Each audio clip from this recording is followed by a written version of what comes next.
everybody. So before I get started, I was just curious, how many people here work for a company that does continuous delivery already? Or maybe a few? How many of you do continuous deployment? A few of you. Okay. So this talk is aimed at beginners. It's really aimed at people who have not done much continuous delivery before. So if you are an expert or doing it already, this may not be the talk for you. So get lots of beer. Tell me afterwards why everything I've said is completely wrong. And please bear with me and I'll tell you things you might already know. And for everybody else, let's get going. So hey, I'm Lisa van Gelder. I am a consultant at Cyrus Innovation, which is a consultancy company in New York. I'm very much at the dev end of DevOps. So before I worked for Cyrus, I was at the Guardian newspaper in London for many years, where I headed up the team that did the comment system and also the team that did the response system, which is a team that dealt with problems in production. I worked very closely with the operations team to make sure the site was stable and working properly. So why this talk?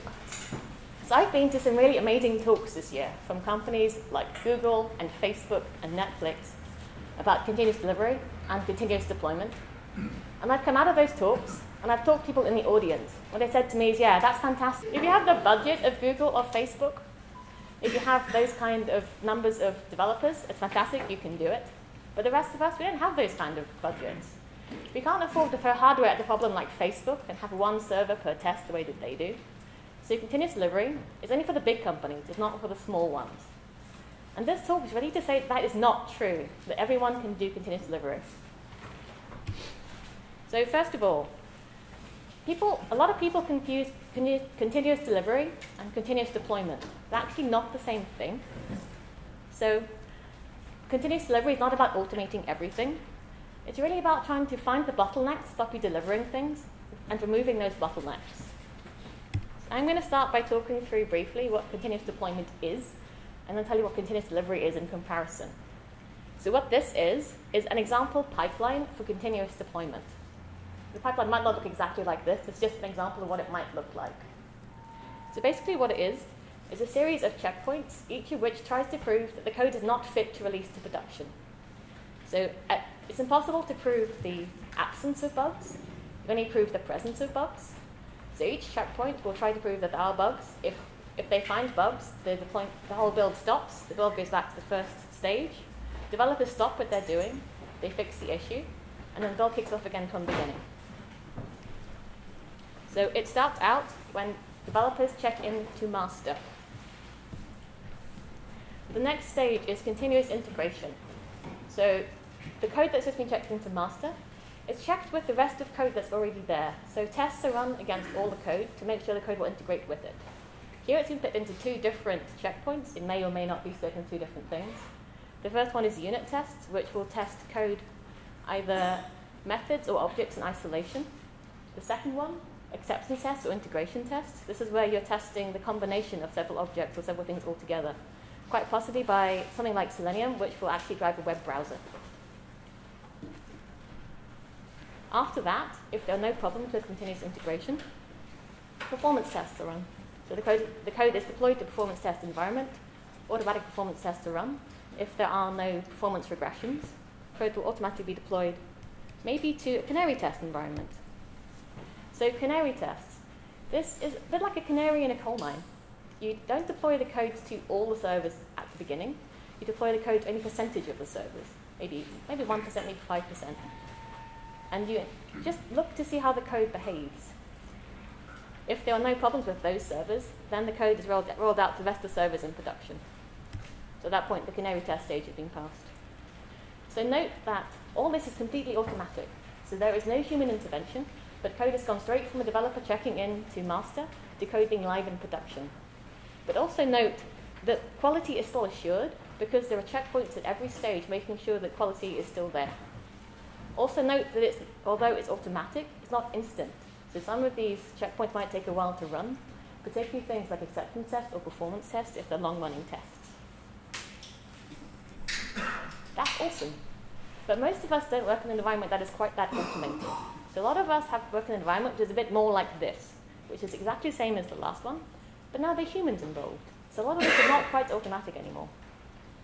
So typically, This will start out in the same way. A developer checks in code to master, and then continuous integration is kicked off. We're still testing with unit tests and integration tests.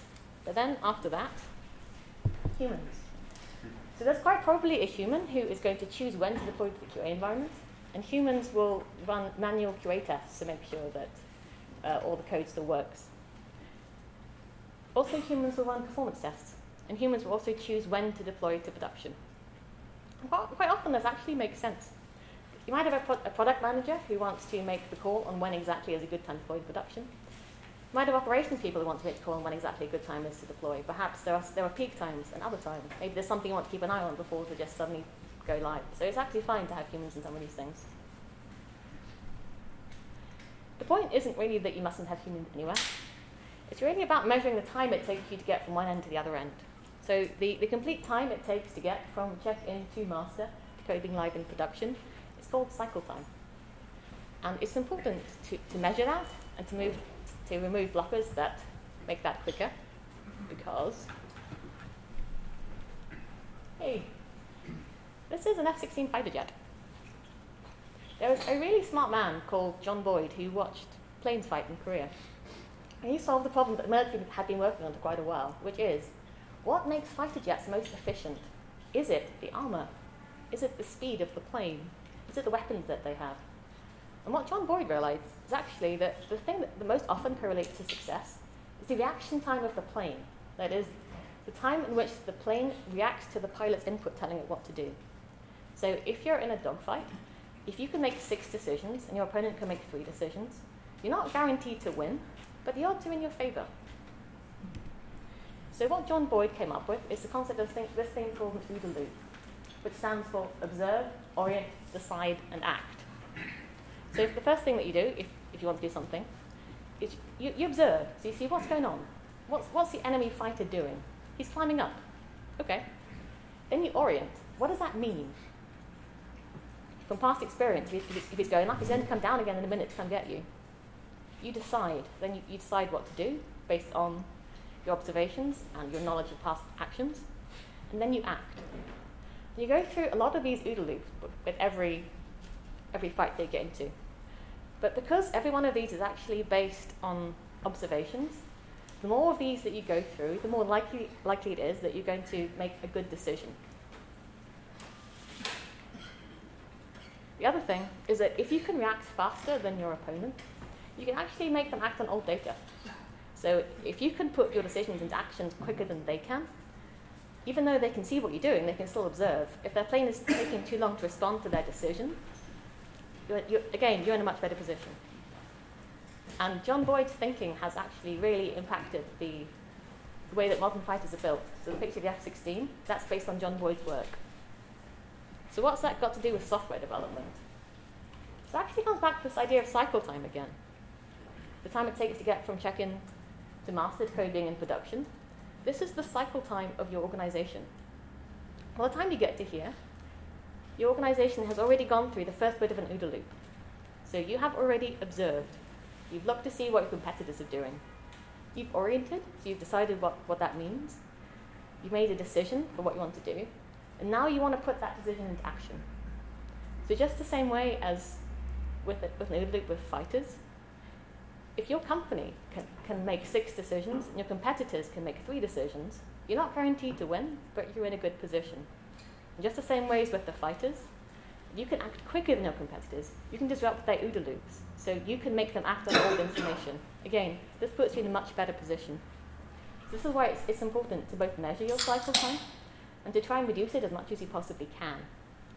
When I say measure your cycle time, it's actually important to measure the whole of your cycle time. So it doesn't help if you reduce the time it takes to do one of the bits, one of the checkpoints, if that increases the time of the other checkpoints.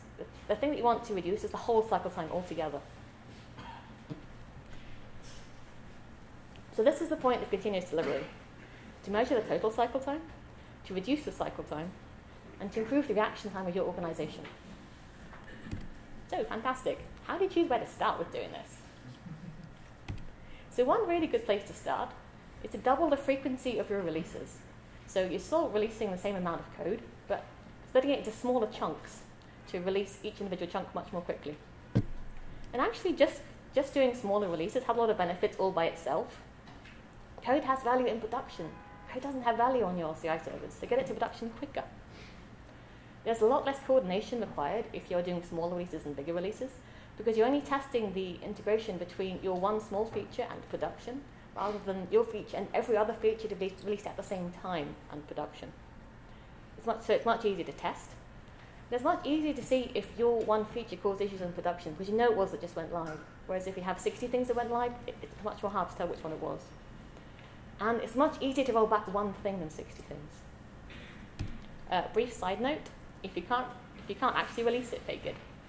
So there are some people who are working in environments where it's actually really hard to do small releases to production. Sometimes you really just have to do one or two, for example. If you are in this kind of situation, you can still get a lot of the benefits of doing smaller releases by just faking it. So go through all the same steps that you'd normally go through to do a production release, but instead of actually releasing to production, release to a test environment. So if you just try and double the frequency of releases, you'll probably find that you can't do it. There'll be some absolute blockers that stop you. And those blockers are really interesting, because those blockers are probably some of the bottlenecks in your process. And fixing those bottlenecks is a really good place to start for speeding up your cycle time. This is the roadmap of this talk today. So these are some of the blockers that I've encountered. You've probably found your own ones. These are some of my top ones. I'm going to talk through these and some of the ways we've solved them, mostly at The Guardian, actually. So first of all, it's really hard to just do more releases when releases cause problems for users. The first team I worked on at The Guardian newspaper was the team that looked after the content management system. So this is a system that published all The Guardian's journalism to the website. And we were an agile team, so we released every 2 weeks. And the release process for the CMS meant that we had to take the CMS down completely for 20 minutes to do an upgrade. That is, we asked all the journalists at The Guardian to stop working for 20 minutes to log out of the system while we could upgrade the system. There's a problem with that. The news doesn't work that way. It's actually really hard to get all the journalists to stop working at any point. News is actually a 24-hour cycle. There is no real good time to do a release. So this caused pain for everybody. It caused pain for the journalists because we asked them to stop working for a while. It caused pain for developers because we kept having releases rescheduled. We'd come in early and then things would get cancelled. Some big news event came along. So this whole thing was very painful. We knew we had to do something about it. So the reason that we had to take the CMS down completely for 20 minutes are actually two of them. One of which is that database changes were very closely tied to code changes. And the other one, there was far too much state in the session. So for the first one, database changes tied to code changes. We had an ORM, an object relational mapper called Hibernate, which we used to build mappings between the code and the database. If the mappings in Hibernate were out of date, as in those mappings were not in sync with the database, Hibernate would not load. There would be no website. So in order to make sure that this happened, we had automatic schema changes run with every deploy. So a developer would check something in, automatic changes would happen. We didn't want to risk journalists making updates to tables while we were in the middle of upgrading them, so we asked everyone to log out completely. Actually, the fix for this was actually just a process change. So what we did is we decoupled the schema changes from the deploys. We said from this point on, if you check something in, it will not run. We asked developers to manually make changes to the database before any release went out. So how the hell does that work? So say you want to add a new column to a table. The first thing you do is you run the update in production to add the new column. And at some point later on, you deploy the code that expects the new column to be there. But those two things don't have to be on at the same time. The code before that didn't expect the column to be there. And you can still roll back, because the code before that did not expect the column to be there. No problem. If you want to delete a column, the first thing that you do is you deploy the code that does not expect the column to be there. And then you wait a while, because you don't want to delete the column straight away, because that means that you can't roll the code back. We discovered, though, that we very rarely rolled back more than a few releases at a time. So once we've done a few releases after the code was deployed that didn't rely on the column anymore, it's safe to delete the column. The thing that we're really worried about, which was the Hibernate mappings getting out of sync, actually never happened. Simply because we put the developers who were writing the code in charge of actually running the deploy script, the database change scripts. We asked them to do that. if they're adding new things, before any of the code went out. There's no possible chance that the code will be deployed without the column, because you can't check into master if the column's not been added. And for the deletion of the column, well, if that took a little while to happen, no harm was done. And what this meant is that we could deploy without worrying about tables being changed. The second thing that we had to do was get rid of lot state and session. So we had some incredibly complicated web forms with lots and lots of fields on them. Take a long time to fill in. And the complete state of those web forms was all saved in session on the server. So if a server went away because it was, for example, being deployed to, before a journalist had pressed save or publish, all that work would be lost. So there was a lot of work. If the first one was just a process change, this actually took several months, was to remove all the state from all our forms. So every form would post back the full state of the form in JSON to the server. So it didn't matter which server you were on anymore. You could post to any server. And if one server went down, while another one was being deployed to, it didn't matter, because the full state was in JSON, nothing got lost. At the end of all this, what we ended up with was no downtime deployments. So we could deploy pretty much at will from every 2 weeks to any time, to several times a day. This made everybody very happy. But that's not the only bottleneck. So another really common bottleneck for just doing more releases is when releases cause performance problems. So obviously, every now and then something goes wrong unexpectedly. This is more like if there are performance problems regularly. This probably means that there's some missing performance tests somewhere, in which case add them. Or it means that performance tests maybe don't accurately reflect what's going on in production. So if you're not already doing this, it's handy to get logs from production and then play them back in a test environment so that you're actually reflecting the way that production is really used. If there are things like memory leaks and performance tests are running too quickly to pick up long-running memory leaks, things like soak tests can really help, which is just performance tests that run over longer periods of time, maybe over a few hours, even over a weekend, to pick up some of the longer-running issues. If you are releasing a new bit of functionality, or maybe even a whole new application, and you have no idea what the performance characteristics are going to be like yet, then dark launches can also be really helpful. So a dark launch is where you put something into production, but don't tell users about it yet. Probably it's only visible within your own environment. We did this at The Guardian for the new comment system. So before we turned the new comment system on, we'd already written some performance tests. We wanted to make sure that it was really accurate for how it's being used in production. So we added some JavaScript on the old comment system, which did asynchronous calls to the new comment system. We gradually ramped it up. So first of all, we had it only on a page, then on a whole section, and gradually across the whole site. And by the end of it, we were visibly sending the full production traffic of the old comment system to the new comment system without any impact on users. It was all asynchronous, which meant that by the time the new comment system was turned on, we knew that it could cope with the full load, because it had already been doing it for a couple of weeks. And even though we had performance tests, we had guessed the way they might behave in production, it turns out those performance tests were not good enough. Users still didn't use the system exactly the way that we expected them to. So the dark launch is really, really helpful. And finally, performance test as soon as you can. So as a developer, I get really excited about getting all the features done and getting something out to production. It's really easy to leave performance testing until the very end.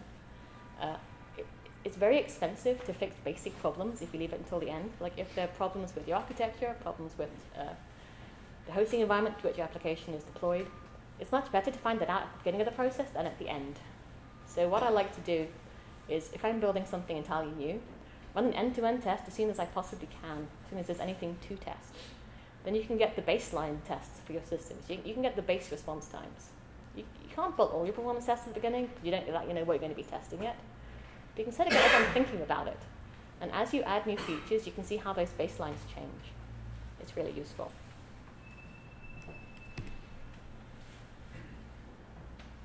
So, another potential blocker. If releases routinely break existing functionality. So often if I go to a new place, I know this is going to be the case if the deploy to production is done at a really strange time. If it's done really late at night, if it's done really early in the morning, if it's done over the weekend.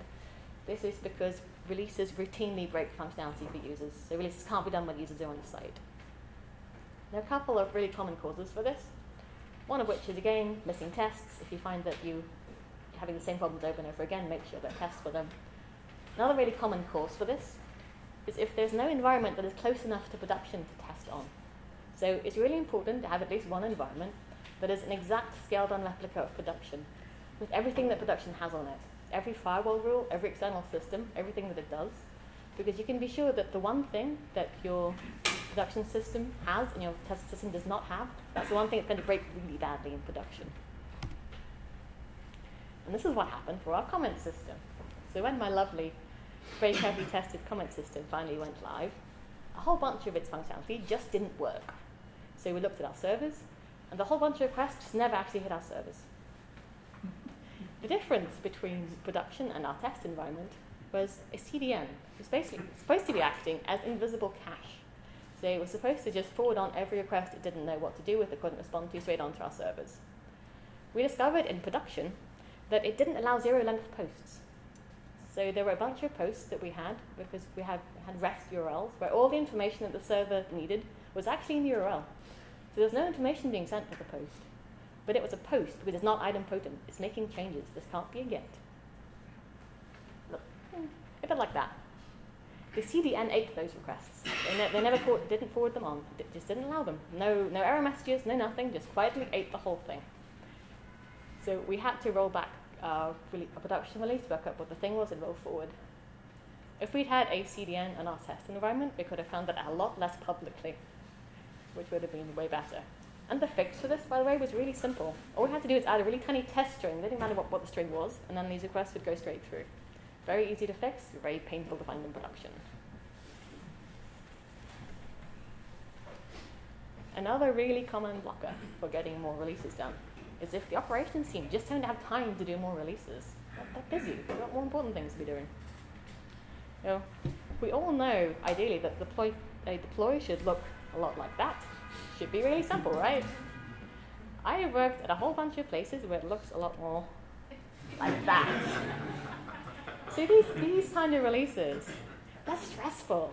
They take an expert. Things can go wrong. If you ask your operations team to just do a few more of these kind of releases every day, they're going to get quite unhappy with you, and for a good reason. No one ever intends to have a deployment system that looks like this. Often it ends up this way when product managers and other people who are prioritizing work really prioritize features ahead of trying to get the deploy script sorted out.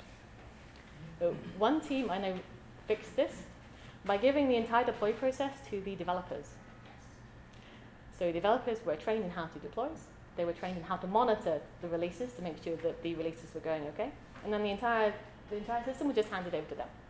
And as if by magic, within a few weeks, the system looked a lot more like that. The point of this is not to say developers should be doing operations work. The point is actually about pain points. So quite often in an organization, when there is a pain point, the person who is causing the pain is not the same person who has to deal with the pain. If you get the chance to give the person who actually had the opportunity to fix the pain, to give them the pain just goes away.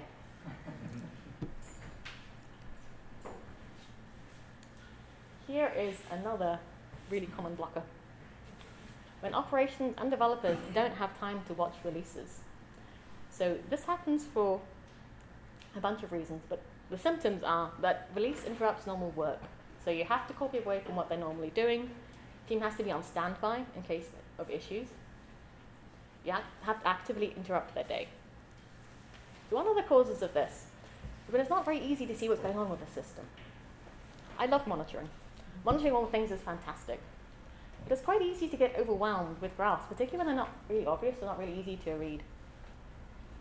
What I like to do is to make sure that each team has their own graph, which is meaningful to them. So make sure that developers have graphs, map out all bits of the system that they care about. As a developer, if I've just done a release, and I know that one of my metrics has just massively changed, I'm probably the right person to know about that and fix it. So I knew that we had monitoring right at The Guardian when I went to lunch one day, and I came back. My product manager told me he was worried that we'd broken something with the last comments release, because the number of comments that were posted that lunchtime were way down of what was normally posted on Monday lunchtime. And he was right. We had graphs that were good enough for everyone on the team to understand.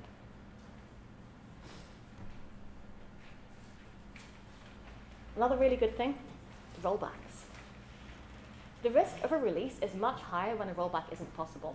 If it's not possible to roll your code back quickly to a good known state, you are relying on having the whole team on hand to find the problem, and you're relying on the team fixing the problem without causing more issues.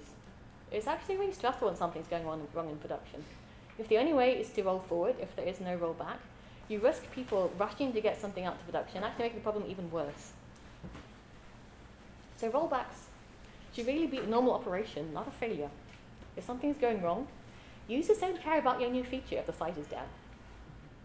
So it should be possible to roll back. Ideally, it should be quick to roll back. This is just an example of a system where it's fantastically easy to roll back. This is Google App Engine. It gives you a list of all the latest releases that you have, and you can do a rollback just by clicking on the numbered release that you want and making that public. Done. Fantastic. Make it that easy. A release should be a non-event. Done in working hours. Easy to monitor. Easy to roll back. If you have that, the whole team doesn't have to be on standby anymore. If you are just releasing one feature into production, and it's really easy to see what it's doing, the worst thing that's going to happen is that one feature is going to get rolled back. Done. Doesn't have to take a whole bunch of your team time to get it done.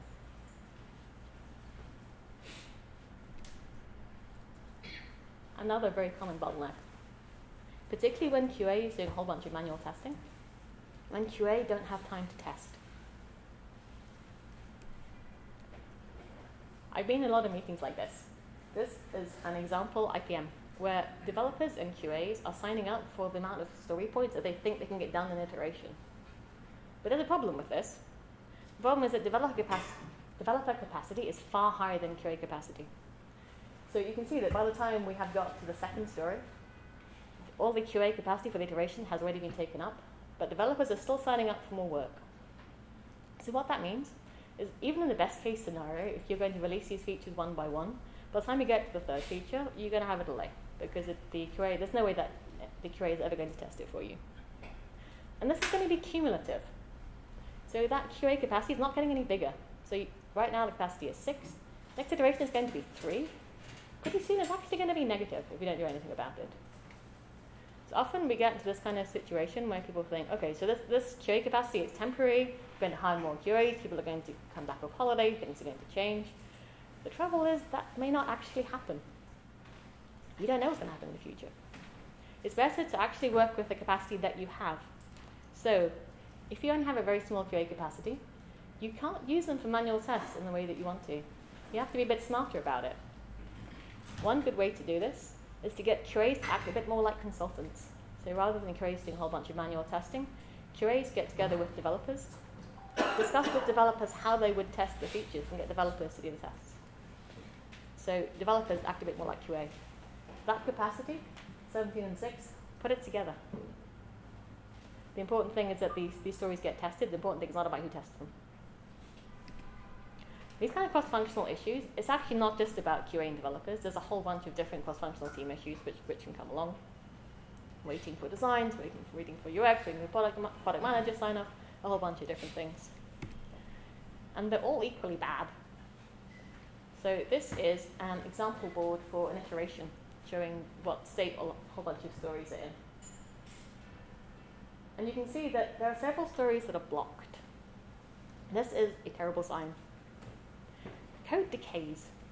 So the longer that you leave code blocked, so if maybe some work's been started but it can't be finished, it's waiting for another team, the longer that code is left in that blocked state, the less useful it's going to be. The best case scenario is that at some point it's going to get unblocked, it's going to get merged back into master, you have to sort out maybe some bad merge commits, but it's going to get there. The worst case is that by the time that story gets unblocked, the code is not useful anymore. The rest of the code base is moved on. You just wasted a whole bunch of development time by building those blocked things. So ignoring a whole bunch of stories in the block status like that is the equivalent of ignoring a whole bunch of broken tests on master. This is a warning sign. It says something has gone wrong with your iteration.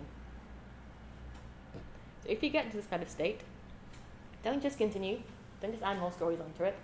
Actively try and unblock those stories. So can someone else do the work? Like with QAs and developers, can someone else act as a QA? Can someone else act as UX? Can someone else act as product? Can someone else make those decisions? Whatever it is that you have to do to get those stories moving. And ideally, don't start a story if all the resources are not available. So if you know that your story relies on UX and on design, don't start it if they're not there. It's just going to be a waste of effort. Blockers should block. Don't just keep adding more stories onto the blocker's card. It's not going to help you. When work is held up, can someone else perform that function?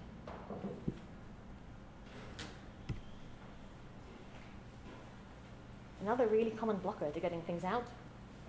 If it takes too long to get a green build, that is, a build on CI where all the tests are green. Why does this happen?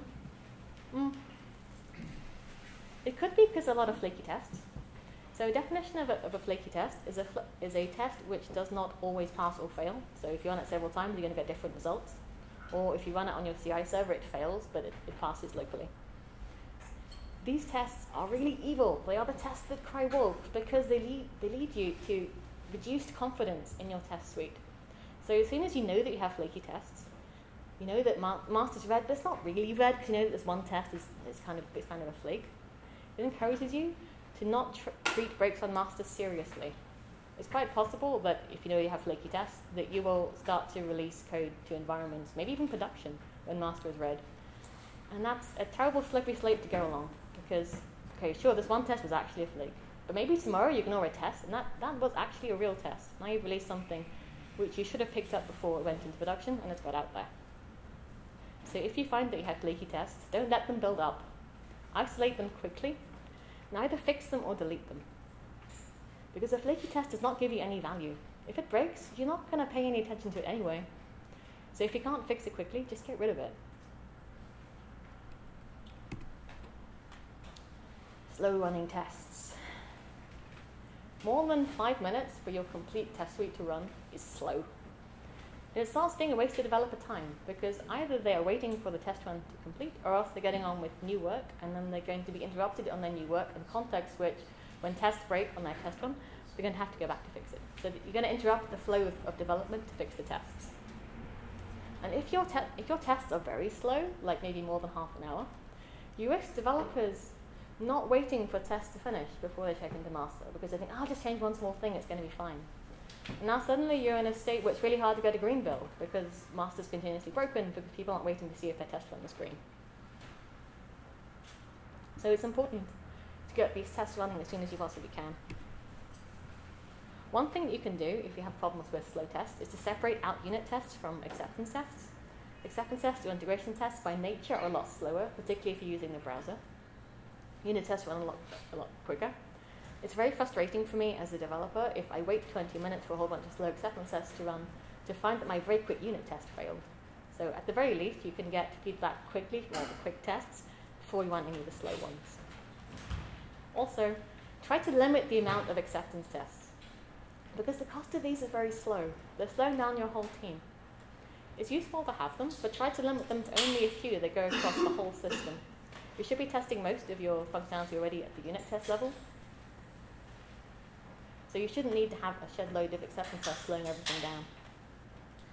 If you find that unit tests are very slow, make sure that you're not making calls to the database too much. I've seen this quite often in really big Rails applications. It's very easy to not separate out active record from the database. This means that you're loading up the database with most of the unit tests. They're not actual unit tests. They are testing the interactions with the database as well as the code. And it makes them a lot slower to run. So when you can, try to mock out calls to the database.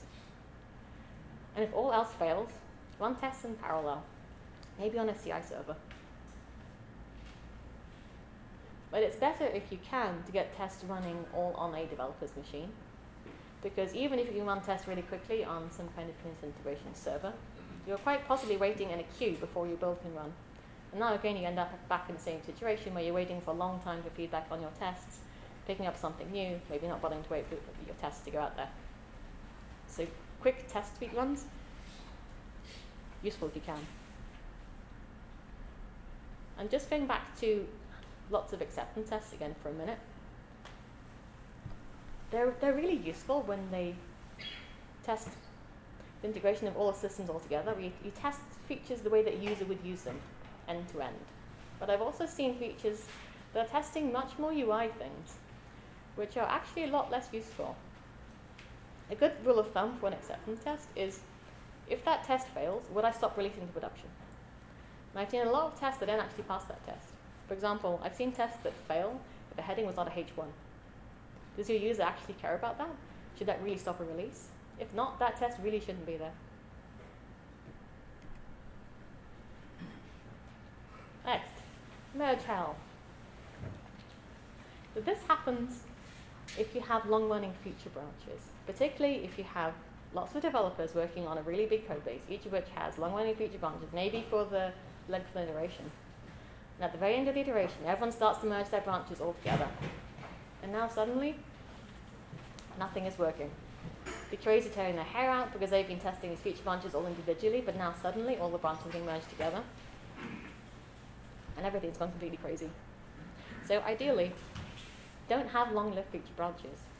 Try to put everything into master at least once a day. If you have features that are going to be going on for much, that need development for more than a few days, use feature switches if you can. So keep all the code in master, but just turn on the feature when it's ready to go. Or if the code that you want to change is much too wide-ranging for that, branch by abstraction.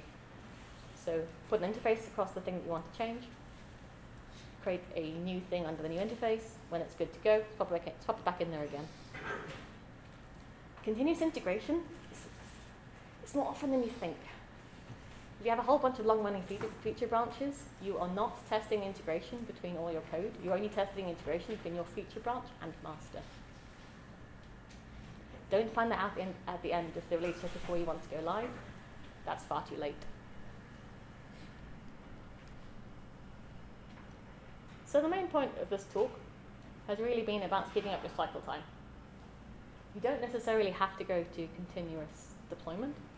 It may be that for your organization, just speeding up your cycle time a little bit is actually fine. So what counts as a quick cycle time? It really depends on your industry and what your competitors are up to.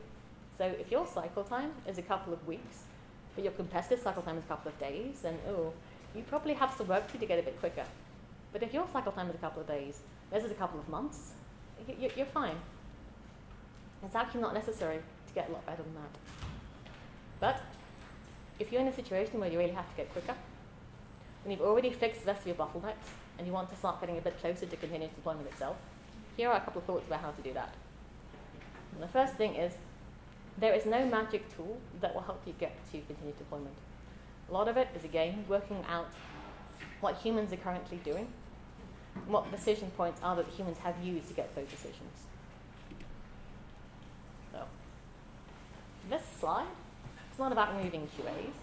This slide is about removing, as much as possible, the manual QA step in between code being checked in and code getting out to production.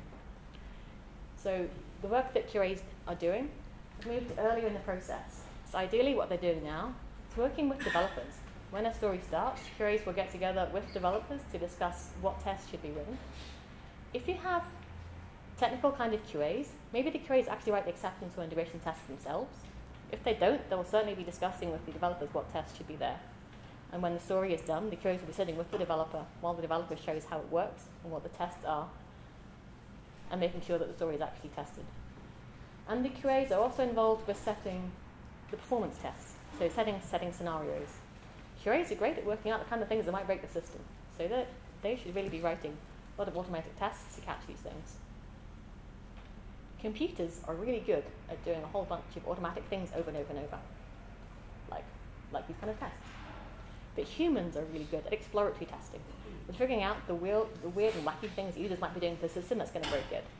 So that's what the QA should be concentrating on. At The Guardian, we had a massive manual testing process that the QAs did. So a lot of the features that made the Guardian CMS so really useful actually made it incredibly difficult to test. The content management system had hundreds of templates, and each of those templates could have hundreds of components placed on them. Those components and templates were continuously being updated and changed. It led to possible millions of pages being changed every time a deploy went out. It's not possible for any human to check them all.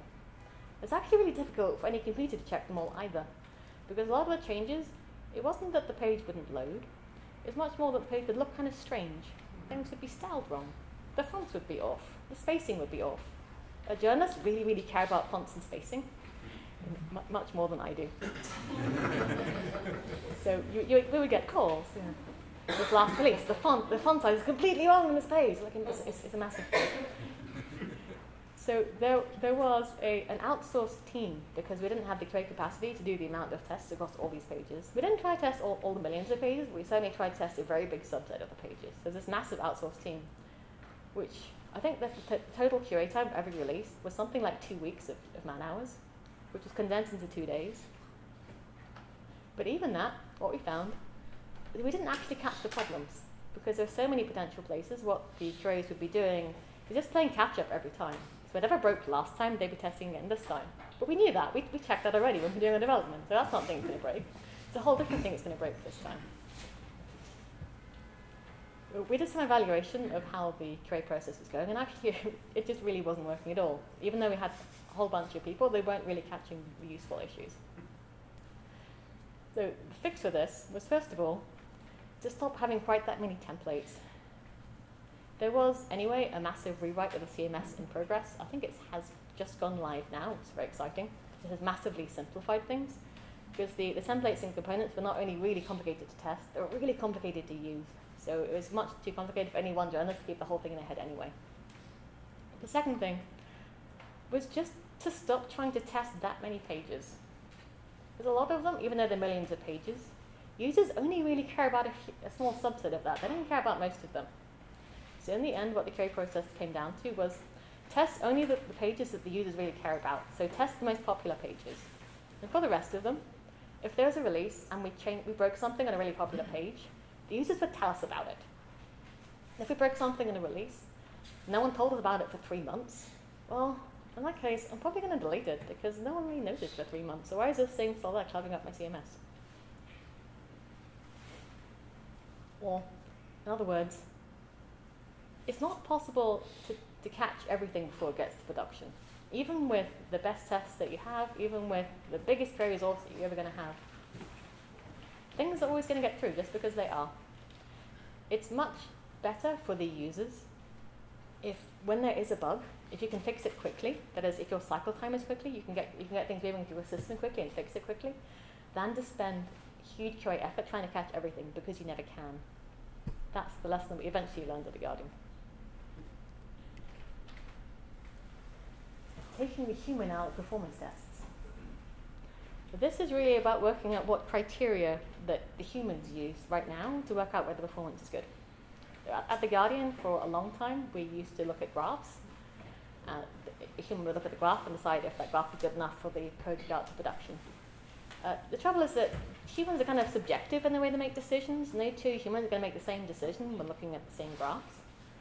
It's actually really interesting when we all got together and decided what the true success criteria were for the graphs. Then once we decided that, we could actually automate it. So rather than doing a graph, we could have ranges, acceptable ranges, defined by all the developers for when a release is good enough to go to production, the performance is good enough. So for automatic performance tests, have a performance test environment that is a scaled-down replica of production. Make sure that those performance tests accurately reflect what's going on in production. Define application-specific metrics. You should have these already. If you've already got your monitoring going on, then use that here. Even though whatever performance test tools you're doing will give you some kind of basic graphs, it's actually really interesting to see how your application metrics behave when your system's under load. So make sure that you have that. And then that's built into your performance tests.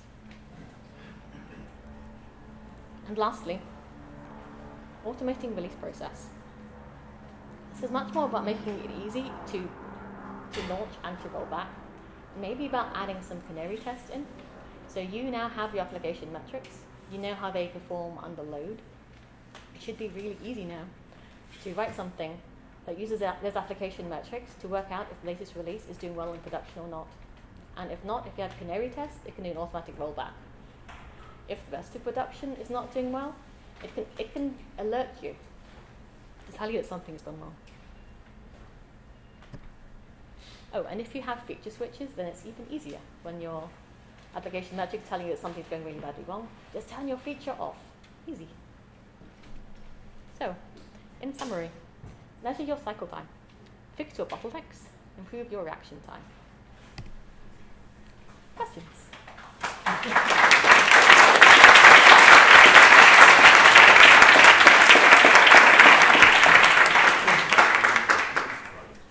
And if you want some homework, there's some suggestions up there for further reading. Are there any questions? Hi. So I like that you addressed the issue with the database prerequisites on your releases. In the past, I've had a lot of problems doing canary releases or betas because schema had to be changed at release time. The thing is, it seems like we would get pushback where it was like, oh, we can't change the schema because we don't know what features are going to be asked for. And when you have, when you get pushback from the business that says, oh, this is agile development, right? We kind of expected the feature to be complete in one sprint.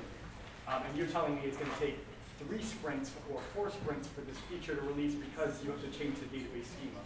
Now, obviously, that's kind of like a business type problem, but do you have any more feedback on that particular problem? So in general, when we're doing schema changes, we'll be doing on a feature by feature basis. So you can't make any schema changes if you don't know what you're going to be doing yet. So I would make them at the point only when you know exactly what schema change is necessary and before the code is written for that thing. We would just get a lot of, it would be like, well, we don't want to wait 3 sprints for this to actually release because, anyway, yeah. I'm sorry, I can't explain it very well. You know what I mean? Like they would the schema change and the production release change had to happen in the same release because of business demands. And the only thing I came up with was like version stored procedures. Like, oh, here's stored procedure version 1.0, here's stored procedure, same stored procedure version 2.0. Do you have any feedback on that? I would try not to store procedures as much as possible and try to put switches in the code if you can. So if you've got to have code that works with different versions of a database, which does sometimes happen, particularly if you're doing multiple staged things, then I would try and switch the code as much as possible. Partly, I don't like stored procedures, partly because they're hidden. I don't like things that do things without me expecting them. They're quite easy to get hidden and to confuse people. That makes perfect sense, and you don't want to, it's a pain to version release and synchronize them, but sometimes when it comes to latency issues, you really need store procedures so you're not bouncing back across the database connections. But anyway. Yeah, some things are hard. Some things have to get done across multiple releases or multiple changes. It can be hard to coordinate. Anything else? So, do you have typical advisement strategies for the other teams in terms of committing someone fully to DevOps, as in 10 to 15, 15 to 20 size teams? There's some large teams, mid-scale to large teams. They are committed where people dedicate solely to DevOps. yeah. What is your typical recommendation for size in terms of committing someone fully to that, as opposed to sharing responsibility amongst any developers? So I would generally say that DevOps isn't a team, it's a role. I would generally say DevOps is not a team, it's a role. So yell louder. DevOps. It's a role, it's not a team. So it's operations working together with developers. There's no right size amount of people other than everybody. It really works better if the whole development team is DevOps. So they're just all working closely together. It's much more about shared ownership.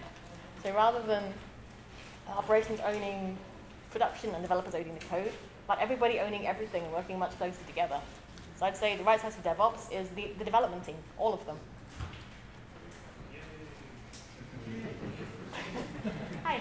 Hi, I'm assuming in your diagram where it has the unit testing and acceptance testing that's automated. But what if you don't even have that? What are your opportunities for optimization if those 2 boxes, unit testing and acceptance testing, don't exist, and after check-in, you start with QA tests?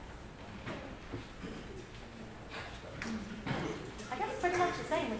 Whatever you can do to speed up the cycle time. So what is it that is taking all the time to get into production? Is trade the slowest step that you have right now? In which case, start there. What is it that's taking all the time? Is it that it's not automated? Can you start to automate something? Gradually automate it, get it quicker. Keep measuring all of cycle time, make sure that the whole thing is increasing. Just keep going. Okay. So there's a slide that had it said don't do long-lived branches, instead branch by abstraction. Yeah.